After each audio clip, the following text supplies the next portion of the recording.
On the 26th of June, 1943, a German fighter pilot flew up alongside an American plane he had just spent every single round of his ammunition trying to destroy. He had made 3 firing passes. He had put 21 cannon shells into it. He had put more than 200 machine gun bullets into it.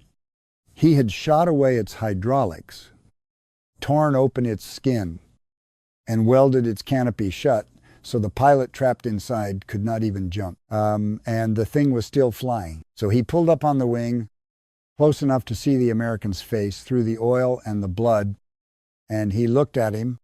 Then he shook his head. Then he saluted, and he turned for home. Nobody knows who that German was. Not then, not now. His name has never been recovered from any record on either side of the war, but we know exactly what he had just learned, because for months his entire Air Force had been laughing at that airplane.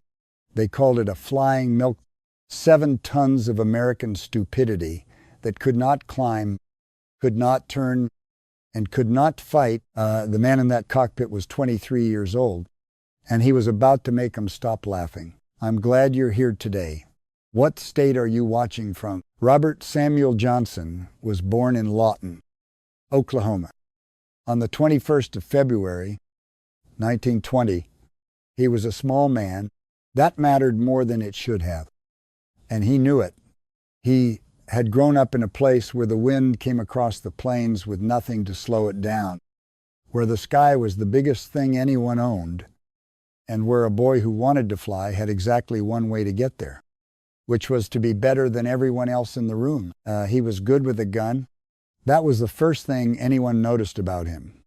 Not good in the way that a man is good at a hobby, but good in the way that some men are simply built for a thing before they ever try it. He could lead a moving target the way other people could catch a ball. He did not calculate it. He saw it. What he was not good at was doing what he was told. The Army Air Forces had a word for pilots like Robert Johnson, and the word was not a compliment. He broke formation. He chased things. He saw an opportunity out at the edge of his vision, and he went for it. And behind him, a flight leader would be screaming into a radio that nobody in that cockpit was listening to. In peacetime, that made him a problem. In over-occupied Europe, in 1943, it was going to make him either the best fighter pilot in the American arsenal or a smear of burning aluminum in a French field. And for a long stretch of that year, nobody could tell which. He was assigned to the 61st Fighter Squadron of the 56th Fighter Group, and the 56th Fighter Group had a problem far bigger than one undisciplined kid from Oklahoma. The 56th had been given an airplane that nobody wanted. They called it the Thunderbolt. Republic Aviation built it. And when the first men walked out onto the flight line to meet the thing, some of them laughed out loud. It did not look like a fighter. Fighters were supposed to be lean. Fighters were supposed to look hungry. This looked like it had been designed by someone who had heard a fighter described to him over a bad telephone connection and had done his best, loaded for war. It weighed 7 tons. Spitfire, the airplane that had saved Britain, weighed less than half that. The Thunderbolt's fuselage was a great swollen barrel, wide as a hallway, thickened around the middle by the ductwork of a turbo supercharger that ran back through the belly like plumbing. Its propeller was so enormous that the landing gear had to be built unusually long just to keep the blade tips from striking the runway. Pilots joked that the cockpit was so wide you could get up and walk around in it. Then they discovered that the joke had teeth because the British were making it too. The Royal Air Force had been fighting the Germans since 1939. They had earned the right to say what they thought, and what they thought about the Thunderbolt they said out loud.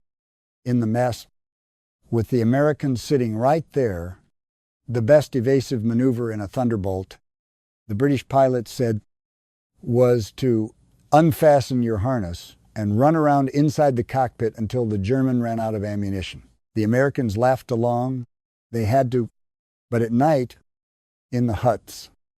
With the rain coming down on the Nissen roofs, they were doing arithmetic in their heads that they did not want to say out loud because the airplane was killing them, not the Germans, the airplane. The Thunderbolt could dive. It could dive like nothing else that had ever been built. And that turned out to be the most dangerous thing about it. Push the nose over from high altitude, let 7 tons of steel and aluminum find the earth, and the airplane accelerated toward speeds that no aircraft had ever survived. And then, somewhere out past 500 miles an hour, the air stopped behaving like air. They called it compressibility, and in 1942, almost nobody in the world understood it. Shock waves formed along the wings. The controls went hard, then the controls went solid. A pilot would haul back on a stick that had turned to stone in his hands, watching the ground come up, hearing the airframe scream, and there was nothing left to do but sit there and wait to hit France. Men died that way in training. In clear weather, over their own country, with nobody shooting at them at all. They died in ground loops, on landing.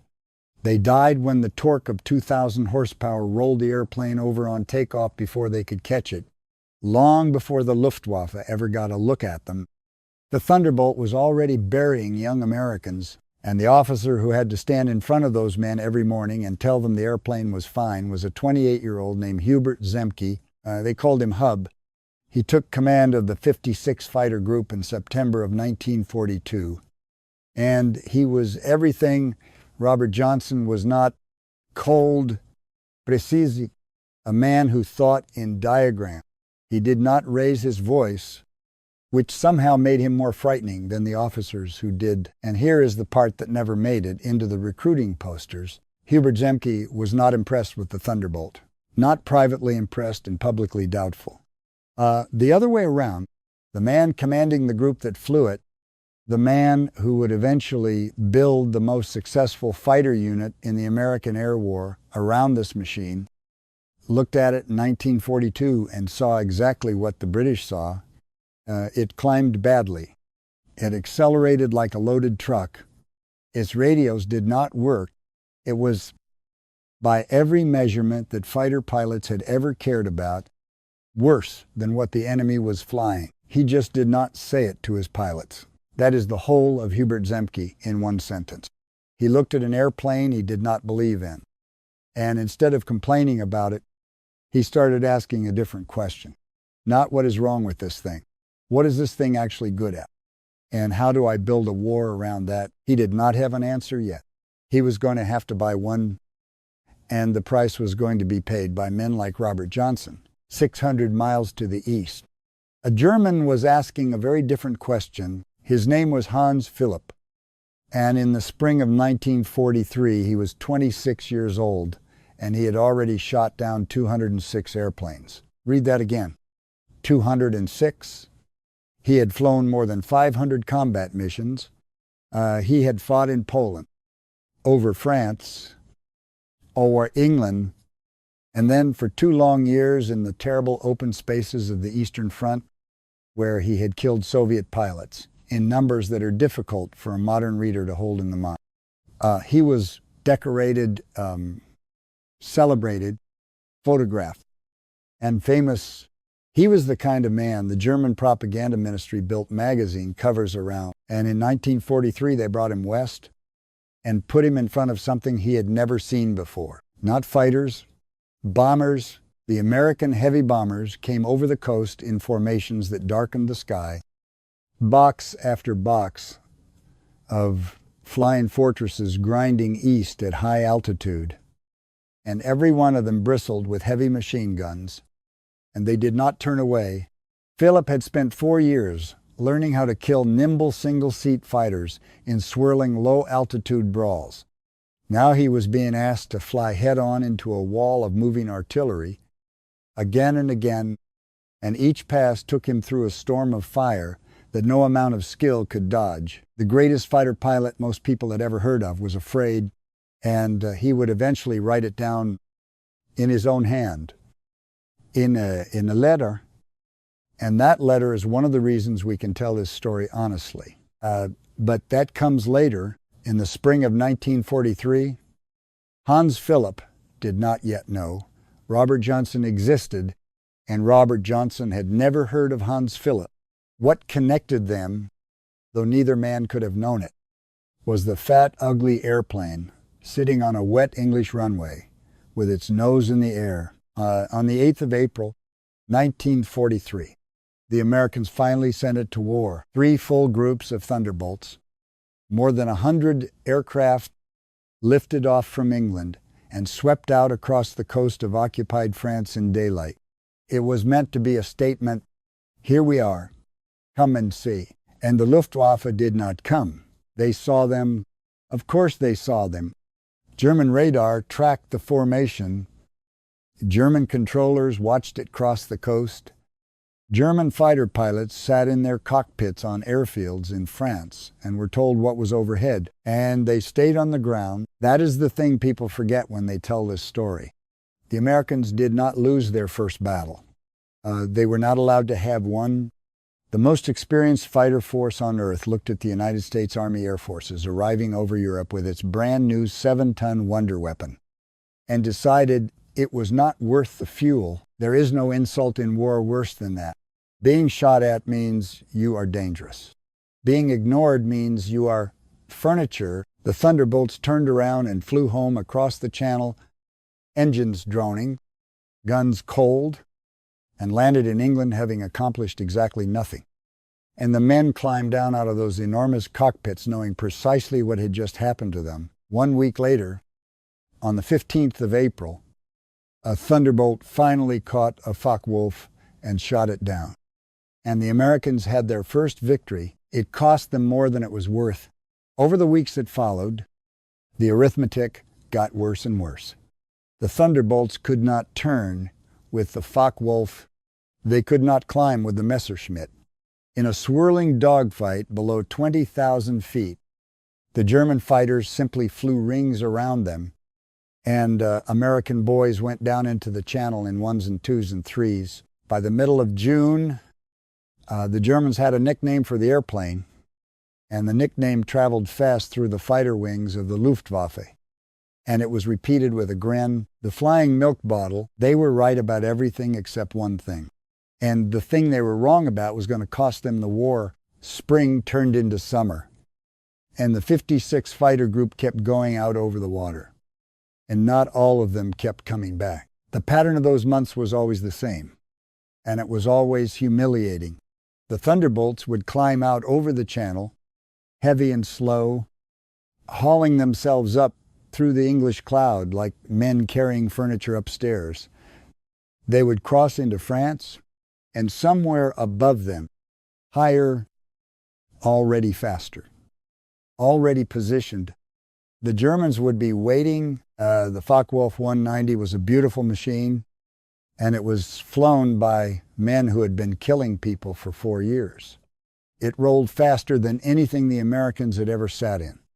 It could reverse direction so quickly that a Thunderbolt pilot trying to follow it would find himself pointing at empty sky with a German already behind him. The Messerschmitt could climb away from a Thunderbolt as though the American airplane were anchored to the ground, and so the young men of the 56 did the thing that young men always do, which was to fight the way they had been taught, and the way they had been taught was wrong. They tried to dogfight. They hauled those 7-ton airplanes into turns, standing on the rudder, pulling until the blood went out of their heads and gray fog closed in from the edges of their vision, trying to bring 8 guns to bear on something that had already gone somewhere else. And while they were doing that, another German was coming down out of the sun behind them. Men were lost. Not in dramatic numbers, not in headlines, but in the quiet arithmetic of a squadron board where a name gets wiped off with a rag and does not get written back on. A pilot would be there at breakfast and not there at supper. And the men would eat anyway, because that is what you do. You have to understand what that does to a room. There was a ritual to it, and everybody hated the ritual, and everybody performed it. The missing man's bunk stayed made. His footlocker sat there with his letters in it, and somebody had to go through them, and the somebody was usually his best friend, because that was the kindest arrangement anyone had been able to think of.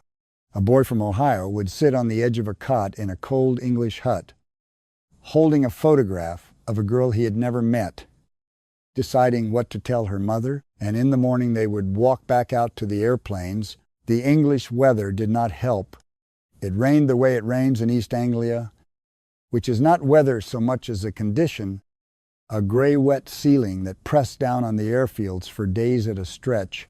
The Thunderbolts sat out on their hard stands in the drizzle with tarpaulins over the cockpits, and the ground crews worked on them at night with their hands cracked open from the cold. And the whole place smelled of aviation, fuel, and wet canvas and coal smoke. The pilots were young. This is the thing that photographs never manage to convey, because in photographs they are wearing flight jackets and squinting into the sun, and they look like the men they were about to become in life in June of 1943. Most of them were closer to boys.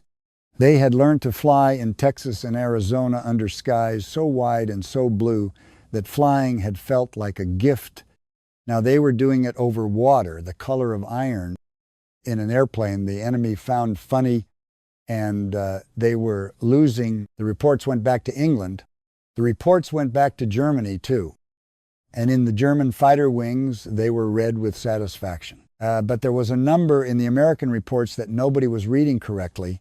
It was sitting there in plain view, in the maintenance logs, in the damage assessments, in the tired handwriting of exhausted ground crews working under floodlights at 2 in the morning. And it would be months before anyone understood what it meant. The Thunderbolts were coming home shot to pieces. Not some of them, most of them. Airplanes were landing in England carrying damage that should have destroyed them somewhere over France. Cannon holes through the wings. Cylinders shot clean off the engine. Control surfaces hanging in rags. And still, somehow, an exhausted 20-year-old had gotten it back across the water and put it on a runway. The reason was buried in the engineering, and the engineering was brutally simple. Almost every fighter in the war used a liquid-cooled engine. The Spitfire did. The Messerschmitt did. It was elegant, it was streamlined, and it had one catastrophic weakness, which was that it needed coolant, and coolant needed pipes, and a pipe is the easiest thing in the world to shoot. Put a single bullet through a radiator line, and the engine has 10 minutes to live, and often much less. The pilot does not die immediately. He just watches the temperature gauge climb and understands what is going to happen to him. The Thunderbolt had no coolant. Its enormous engine was cooled by the air rushing past it, and the front of that engine was a solid wall of steel cylinders, 18 of them stacked in 2 rings of 9, one behind the other. When a German fired at a Thunderbolt from behind and slightly below, which is where fighter pilots fire from, his bullets had to come through that mass of metal to reach anything that mattered. Behind the pilot, there was steel plate. In front of his face, there was bulletproof glass. And around all of it was an airframe that Republic Aviation had built the way Americans built. Everything in those years, which was to say considerably heavier than it needed to be, because steel was cheap and boys were not. Nobody had designed the Thunderbolt to be unkillable. It had come out that way by accident, as a side effect of being enormous. On the 26th of June, 1943, that accident was going to be tested to destruction. The mission was routine, which is a word that only ever means anything in hindsight. 48 Thunderbolts, escorting bombers, sweeping back out of France toward the coast. Robert Johnson was flying near the tail of the formation, which is the worst place to be, and he was 23 years old, and he had been in combat for a matter of weeks. It was a clear day. That is the detail that survivors always remember, and it is always the same detail. It was a beautiful, clear day. They were near a place called Fourges-les-Eaux when the sky came apart 16 Focke-Wulfs came down on them out of the sun with every advantage that exists in aerial warfare. Height, speed, surprise. They came from the one direction a human eye cannot look, and they were doing something close to 400 miles an hour when they arrived. And the first thing most of the Americans knew about it was the sound. Johnson never saw the airplane that hit him. 21 cannon shells went into his Thunderbolt. 21. Each one of them a 20-millimeter round designed to punch through metal and then explode inside it. And they walked across his airplane from behind in less time than it takes to read this sentence. The hydraulic system ruptured, fluid sprayed through the cockpit in a fine hot mist. Something behind the instrument panel began to burn, and flame came licking back around the edges of the metal toward his knees. Oil blew back over the windscreen in a black film, and the world in front of him simply disappeared. Fragments of shell casing and shattered airframe tore into him, and he was bleeding, and he could not tell from where, and the airplane was going down. Johnson did what every pilot is trained to do, what the manual says, what the instructors drill into you until it is muscle memory. He reached up to throw back the canopy and get out. The canopy did not move. He pulled again. It did not move. One of those 21 shells had exploded in the canopy track. The metal had folded and fused and hardened, and the sliding hood that was his only way out of that airplane had been welded shut over his head by the enemy. Sit with that for a moment. Sit inside it. He is at high altitude over occupied France. His airplane is on fire. He cannot see forward. He is bleeding, and the armor plate behind his seat, the steel and the glass, and the great overbuilt shell that Republic Aviation wrapped around him to keep him alive, has just become the walls of a coffin that he cannot open from the inside. The thing that was saving his life was the thing that had trapped him. Some men would have stopped there. Nobody would have blamed them. Johnson did not stop, and the reason is almost stupid in its simplicity. He could not get out. So the only remaining option was to fly. He got his hands on the controls. He found, through the shaking and the fire and the noise, that the airplane was still answering him, barely, intermittently, like a man half-conscious responding to his name. He fell in route. He got the wings something like level, and he pointed the nose of that ruined machine northwest, toward the channel, toward England, toward a runway he had no realistic expectation of ever seeing again. The fire behind the instrument panel burned itself out. He would never know why. He slid the side panel of the canopy open a few inches, just enough to get some air, just enough to lean and squint through the gap because the windscreen in front of him was opaque with oil.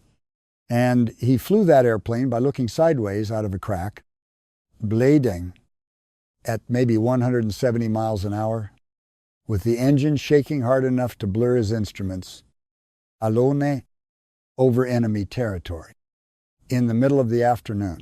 And that was when the Focke-Wulf found him. We do not know who the pilot was. This is important.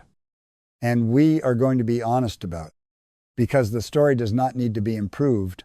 Over the years, names have been suggested. Books have proposed one man and then another. Historians have gone into the German records of that day looking for him. He has never been identified.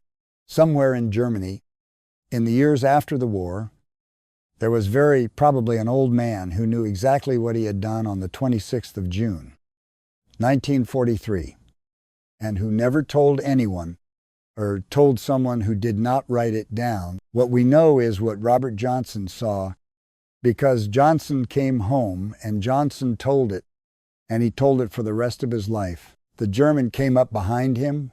He would have understood immediately what he was looking at. An American fighter, alone, at low speed, streaming smoke, flying in a straight line. In the language of air combat, this is not an opponent. It is an errand. It is the easiest kill a fighter pilot will ever be handed. And this German had almost certainly been flying and fighting for years.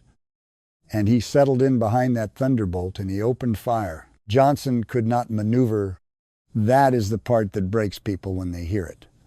He could not turn hard enough to matter, could not dive, could not climb, could not do anything at all except sit in a metal box that he could not open and wait to be shot.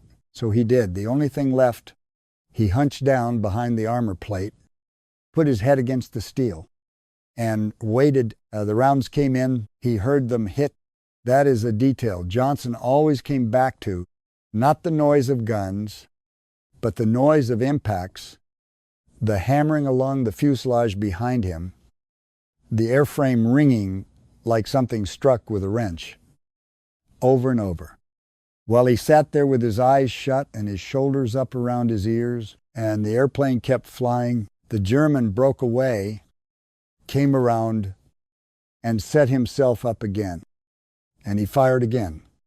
And again the Thunderbolt shrugged and kept going, staggering north, slow and stubborn and refusing. He made 3 passes. By Johnson's account, 3 separate attacks on a defenseless target that could not fight back and could not run away, at ranges where missing was not possible. And then the German did something that Johnson would spend the next 55 years describing to anyone who asked. He stopped shooting and he came up alongside. He slid his Focke-Wulf into formation off the Thunderbolt's wing. Close, so close that Johnson could turn his head through the gap in his broken canopy and look straight at another human being who had just spent every round he had trying to end him. The 2 men looked at each other across a few yards of French air, and the German shook his head. That is all. He shook his head the way a man does when he has watched something he cannot account for. Then he raised his hand and he saluted, and he rolled away east, and he was gone. Robert Johnson flew on toward England, alone, again, in an airplane full of holes. And this is the part of the story that gets told least, and it may be the part that took the most out of him, because the drama was over. The Focke-Wulf was gone. There was nobody left to fight, nobody left to be brave in front of, no enemy to hate. There was only a young man from Oklahoma, blading, locked inside a burning machine that had stopped burning, with the French coast falling away behind him and a great deal of very cold water ahead. The channel is not wide. On a map, it is nothing, and a shaking airplane at 170 miles an hour, with an engine that is beating itself apart and a windscreen you cannot see through. It is the widest thing in the world. He was cold. The gap he had opened in the canopy was letting in a slipstream that came through the cockpit like a blade. And he was wet with hydraulic fluid and with his own blood. And cold at altitude does not feel like cold. It feels like sleep. It gets in behind your eyes and it starts making very reasonable suggestions. The engine shook. The whole airframe shook with it. A hard, continuous vibration that blurred the dials in front of him so badly that he could not have read them, even if the glass had been clean. He was flying on the sound of the engine and the feel of the airplane through the seat of his pants, and a compass he had to squint it sideways. And every few seconds, some new noise would come up out of the machine underneath him. A rattle, or a knock, or a sudden change in pitch. And each one meant the same thing, which was that this might be the moment when it finally quits. Nobody was coming to help him. That is the thing. There was no radio call that would fix this. No wingman. No rescue. The air sea rescue boys would come out for a man in the water if they knew where to look. And if they were quick, but the channel in June is cold enough to take a man's strength away long before it takes his life. And a man with no strength left cannot hold on to anything, and cannot wave, and cannot be found. So he flew, minute after minute after minute, leaning into the crack in his canopy like a man looking through a keyhole, watching a strip of gray sea slide underneath him, doing the only job left, which was to keep the wings level and the nose pointed at England and to not go to sleep. That is what courage actually looks like. It is not the salute. It is not the enemy pilot shaking his head.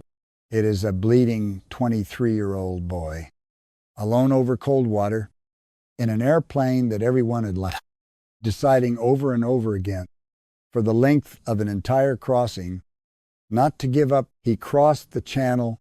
He found the coast. He got the ruined Thunderbolt down onto the runway at Manston with the engine finally beginning to fail underneath him. And he sat there in the sudden silence, and the ground crew came running out across the grass and then stopped running and just stood there and looked. It is worth imagining what they saw, because those men were mechanics. They had been elbow deep in shot up aircraft for months. They were not sentimental people, and they were not easily impressed. And they stopped dead on the grass. Johnson climbed out and walked around his own airplane. He tried to count the holes. He gave up somewhere past 200, and he had not even finished walking around it. 21 cannon shells, more than 200 machine gun bullets. The great radial engine chewed and gouged. The fuselage perforated from the tail to the cockpit. The control cables frayed where rounds had passed through them. And a canopy fused shut like a soldered can. It had brought him home. Now here is the part that everyone gets wrong. And it is the part that actually matters. That German did not spare Robert Johnson's life. He was not being chivalrous. He was not saluting a worthy enemy out of some Homeric code of the air. Strip away every romantic layer people have put on that moment in the 80 years since. And what you are left with is a professional soldier making 3 firing passes on a helpless target and then discovering that he had nothing left in his guns. He did not let Johnson go. He ran out of ammunition, and that is infinitely more frightening, because it means the salute was not mercy. The salute was disbelief. It was the sound a man makes when the world has just informed him that his weapon does not work. He had done everything correctly. He had positioned perfectly. He had fired accurately.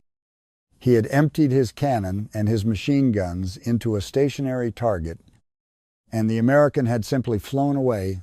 For 4 years, the Luftwaffe had won its wars in the air on the strength of skill, better pilots, better tactics, better airplanes flown by veterans against boys. That was the whole architecture of German air power.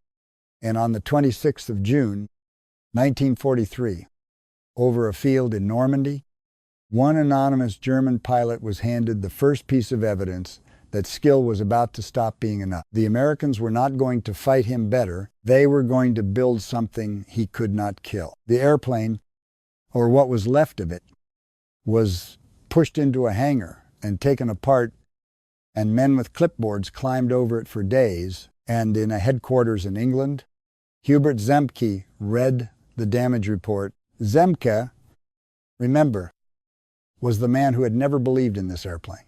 He had looked at the Thunderbolt in 1942 and seen a fat, slow, badly climbing disappointment.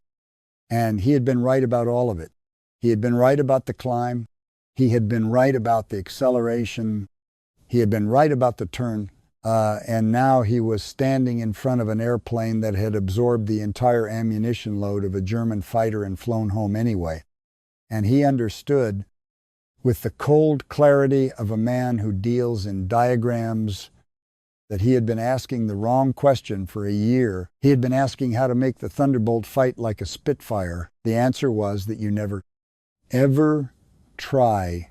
Zemke rewrote everything. And the doctrine he built came down to a handful of orders that he drove into his pilots until they dreamed them. Do not turn with them. You will lose, and you will die, and you will have died stupidly. Do not climb with them at low altitude. You will lose that too. Instead, go up higher than they can comfortably live. The Thunderbolt has a turbo supercharger, and the German does not. And at 30,000 feet, the Focke-Wulf is gasping while you are still breathing. Then wait, watch them below you. In their element, where they think they are safe And then use the one thing that everybody has been laughing at for a year. Use the weight. Row lower. Put the nose down.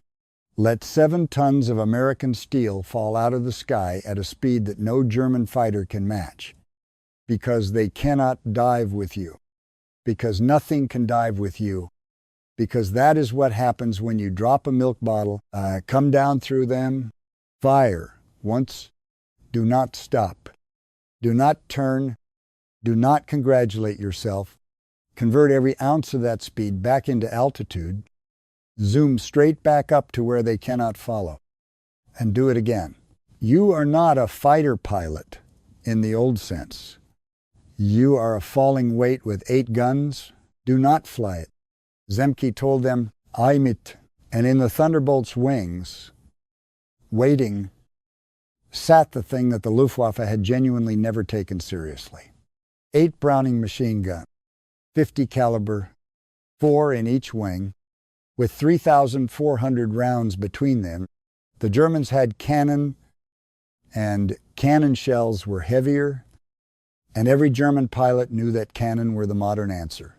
But a German fighter carried enough cannon ammunition for a few seconds of firing. A Thunderbolt could hold the trigger down for something close to half a minute. And when all 8 of those guns converged at a point out ahead of the airplane, where every stream of fire crossed at once, they did not damage an aircraft.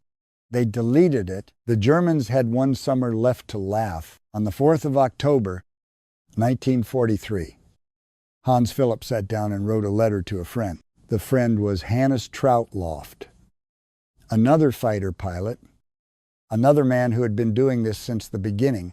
And what Phillip wrote to him was something he could not have said out loud to his own pilots, and would never have said to a newspaper, and would certainly never have said to the men who put his face on magazine covers. He told Troutloft the truth. Fighting Russians, he said, even 20 of them at once could be exciting, even fun. Fighting Spitfires, the same that was flying, that was what he had trained his whole life to do. And he was one of the greatest who had ever done it. 206 victories, more than 500 missions, a man who had survived everything the war had thrown at him for 4 straight years. But turning in toward a formation of American heavy bombers, he wrote, was different. Curve in toward 40 flying fortresses, and every sin of your life passes in front of your eyes. That is a 26-year-old man writing privately in his own hand, admitting that he had found the thing he was afraid of. He was killed 4 days later, the 8th of October, 1943. The target was Bremen. The American bomber stream came in exactly as it always did now, box after box, and Hans Phillip led his fighters up to meet it, because that was his job. And because he had spent his entire adult life doing his job, and because there was nothing else left to do, he flew into the guns, into the thing he had described in the letter, into the 40 fortresses, and the sins passing in front of his eyes. And above him, sitting where nobody had thought to look, were the Thunderbolts of the 56th Fighter Group. Zemke's group, the group that had been laughed at, flying the doctrine Zemke had written in the summer, the doctrine he had bought with the wreck of Robert Johnson's airplane. Sitting high, where the German engines went thin, and the German fighters wallowed, waiting, watching the Focke-Wulfs commit themselves to the bombers below, and then rolling over and falling on them. That is the whole war in a single image. Not a duel, not a dogfight. Just 7 tons of steel coming straight down out of the sun at a speed nothing in the Luftwaffe could match. With 8 guns waiting at the bottom, Hans Phillip was hit. He got out of the fight. He turned for home, dragging a damaged airplane back across the German countryside, and he very nearly made it, which is the cruelest possible version of this story. He came down low, too low, somewhere between Hardenberg and Itterbeck at 3:45 in the afternoon. He went over the side of his Focke-Wulf at an altitude of roughly 50 meters. 50 meters. lower than a church steeple. The parachute did not have time to open. Think about what that decision was. He was low. He was hurt. The airplane was finished, and he had perhaps 2 or 3 seconds in which to choose stay with the machine and ride it into the ground, or go over the side and gamble everything on a canopy of silk that needs height and needs time, and he had neither. 4 years of combat had taught him to get out of a dying aircraft. His hands did what they had been trained to do. He went out into the slipstream, over flat border farmland, over hedgerows and plowed fields, and the ordinary quiet countryside he had spent 4 years telling himself he was protecting, and there was simply not enough air underneath him. 206 aerial victories. 4 years of war. Poland, France, Britain, the whole frozen expanse of the Eastern Front, survived all of it. And it ended in a fall shorter than a city block, in a wet field on the German border, on a Friday afternoon. Now here is where an honest story has to stop and tell you what it does not know. Nobody can say with certainty who killed Hans Phillip. Some accounts hold that he was hit by the defensive fire of the bombers themselves, by an American waist gunner in a flying fortress whose name will never be recovered.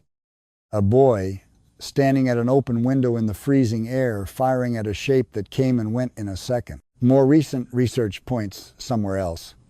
It points to a Thunderbolt of the 61st Fighter Squadron. The 61st Fighter Squadron was Robert Johnson's squadron, and so we arrive at the thing this entire story has been walking toward, and we arrive at it without a clean answer, because history does not always give you one. It is possible, and serious researchers now believe it is likely that the man who fired the rounds that killed one of the greatest fighter pilots Germany ever produced was the same undisciplined kid from Lawton, Oklahoma, who 3 months earlier had been sitting helpless in a welded coffin over France, while a German emptied his guns into him and could not bring him down. The same boy, the same airplane, the same 8 guns. That is what the Luftwaffe finally understood in the autumn of 1943.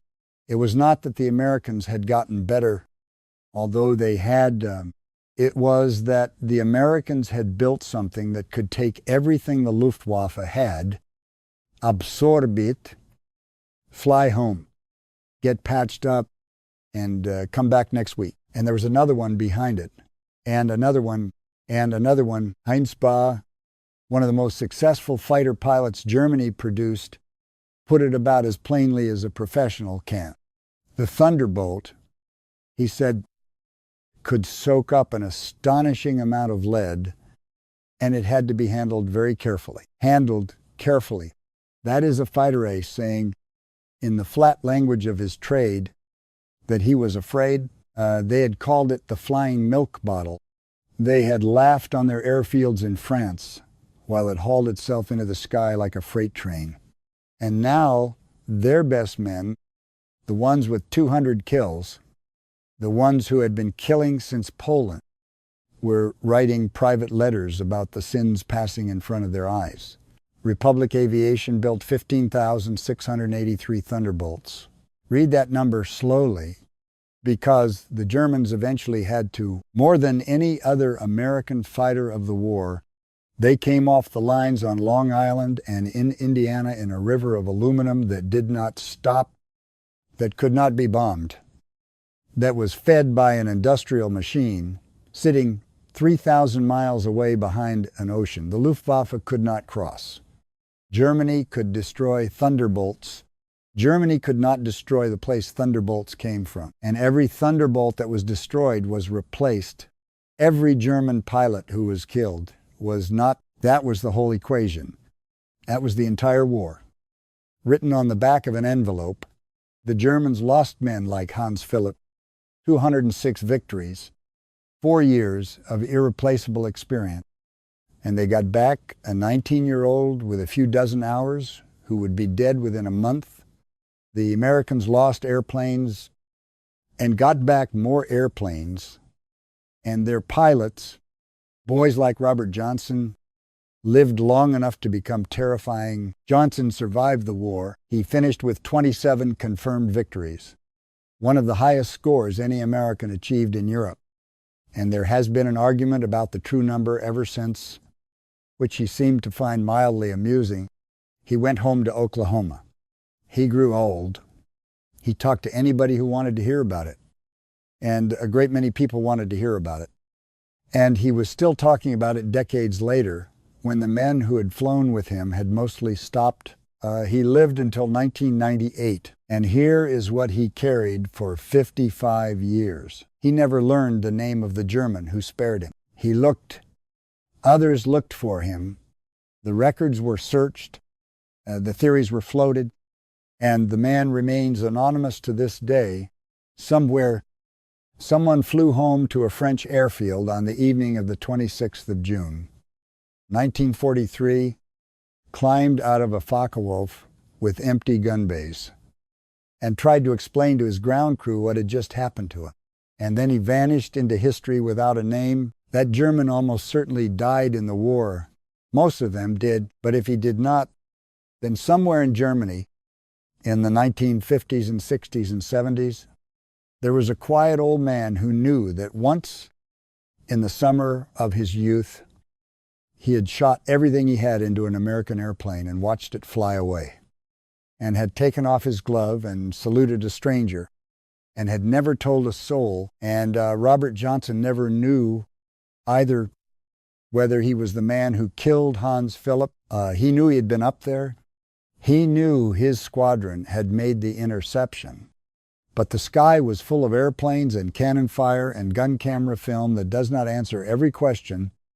And the truth is that Johnson could not be certain, and neither can we. So the story ends with two men and two questions, and no one alive to answer either of them.